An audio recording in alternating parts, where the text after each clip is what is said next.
Hello, beautiful, light-filled souls. Trisha Barker here. Thank you for those of you who showed up to the Limitless Love Summit. That was a ton of fun to see your names pop up and your questions. Also, if you want to join my spiritual community or my intuitive writing group, I always love connecting with people and readings and various ways where we can connect. That's the true joy of this journey, is learning about you and connecting with you.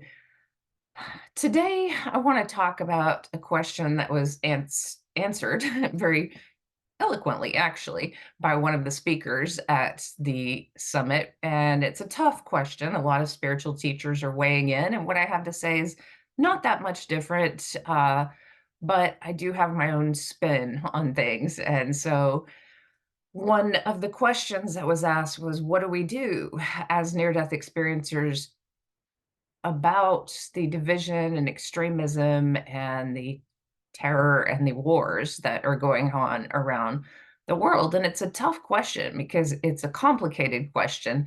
And on a purely academic level, I giggled because how in the world can I ask any American? And, this was a group of American near death experiencers who don't have degrees in Middle Eastern politics, religion, or these conflicts that have been going on for thousands of years. Maybe some of us don't even have any friends from Arab nations. Maybe some of us only know a few Jewish people. Our experience may be very limited to weigh in. But as people who have transitioned to the other side, felt that loving energy of God, felt that oneness with everyone on earth, I think the answer that was given by David Williamson was a good one. The world wants to see peace. The world doesn't want to see terror. The world doesn't want to see war. And I think evolutionarily, in a spiritual sense, we are moving towards greater understanding, even when it does not appear that way.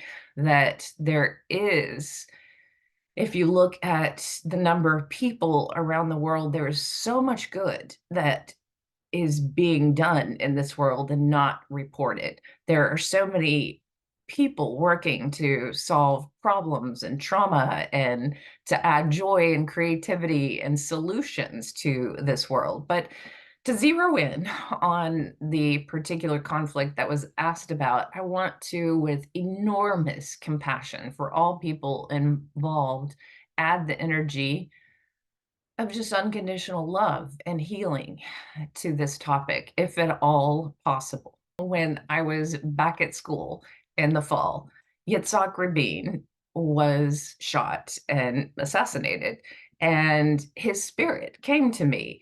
I didn't know that all these years later that this would matter, but if you're not familiar with Yitzhak Rabin, he was the fifth prime minister of Israel, and he had signed the peace accord, the Oslo peace accords. And there were Israelis who didn't like that. There were Arab people who didn't like that. But what his soul told me, and this was just really fascinating to me, when his soul came to me, he was like, I had a thought bubble. I thought as a leader, I could lead and create peace through doing this. It was hard for him to do this. It was hard for everyone involved to do this and to shake the hand of their enemy, to believe that this peace could be executed and happen in the world. And what he saw the minute he died is that, oh, everyone or the majority of people in each nation and all nations need to have peace within their hearts. They need to have a thought bubble of thoughts about peace. What does peace look like? What is the solution?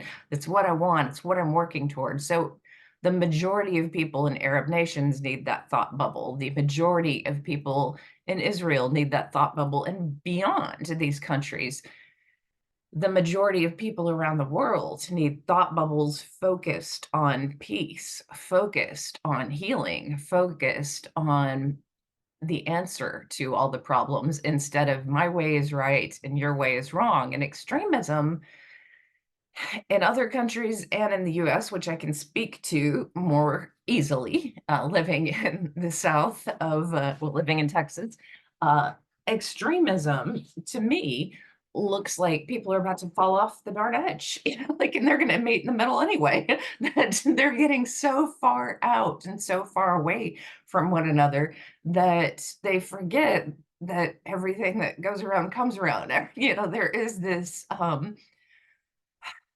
is this walking back of extremism that needs to happen. And how this can happen, I have an idea as an educator, is for baby boomers and older people to listen to Gen Z. If you and Gen X as well, if you make fun of certain issues, just ask someone in Gen Z who's open-minded how they feel, and you're going to find that they're a largely compassionate generation, that the very people who have come into the planet are the very people that we need someone to remind us of oneness, we need someone with compassion, we need Gen Z. And Gen Z is, yes, they're depressed, and yes, they are not happy with the state of the world, and they will say things bluntly and directly. And one of the things that they often say is, why are all these religious people making rules for our lives when we're not even religious? So a lot of Gen Z, yeah, I'm sure you can point out some Gen Zers who are very religious, but as a whole, in the United States, religion is declining, and Gen Z is a good example of this, that they are largely identifying for the first time as spiritual and not religious. So I'm speaking their language a lot of times, or at least what I'm saying isn't odd. They've already meditated, they've already tried yoga, they're already open to a greater oneness with one another. And so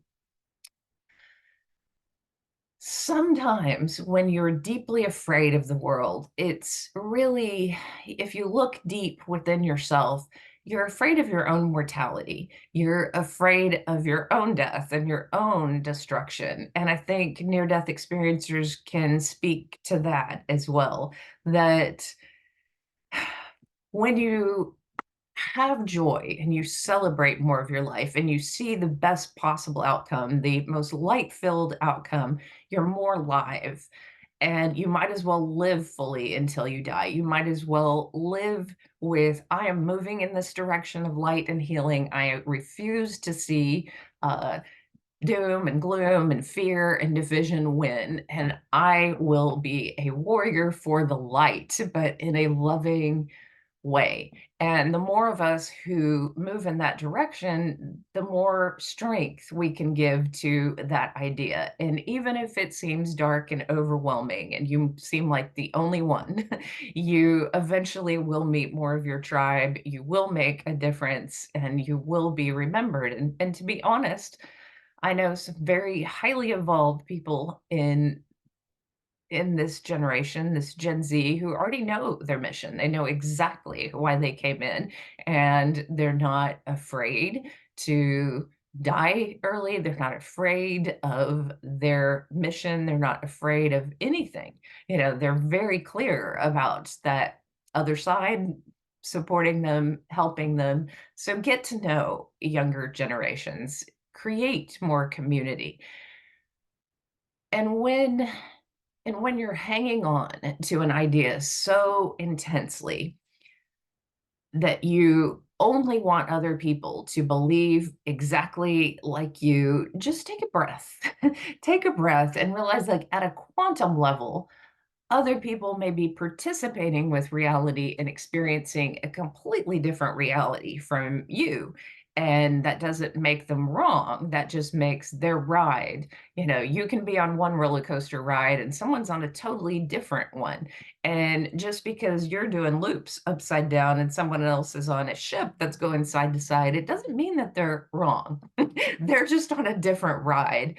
And that's more what the human experience is like. So you can't wrap your head around certain people until you walk a mile in their shoes. Maybe you can't love your neighbor as yourself until you get to know your neighbor a bit better, until you know them through literature or you know them through listening to them, not talking to them or talking about them. That all of this is really simple. Love is loving yourself enough not to be in conflict with yourself, to lie to yourself, to be at war with your own body, your own mind, and your own soul.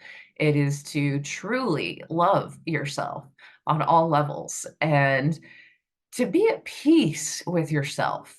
And if everyone works on that and works toward a more peaceful world, we will see changes. We will see this spread because this isn't about just energy. It's about action. That, when you're peaceful, you have more resources and more energy and more time and more ability to work towards solutions in this world. And maybe you're only working in one little corner of the world, but I promise you, if you make enough of a difference in one little corner, you will be noticed and that difference will be felt. And so I think that's what we all have to count on as well, is that, our influence might seem minimal, but it is making a difference collectively, and that we are one collective organism. As hard as that is to imagine, that idea of oneness is complicated.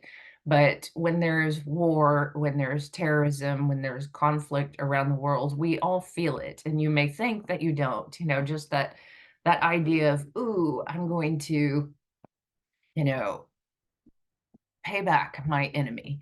That energy really just harms you eventually. And, you can see this in personal relationships. Has it ever really worked long term? Do you feel good about yourself at the end of your life for really getting someone or, harming someone? I don't think anyone does.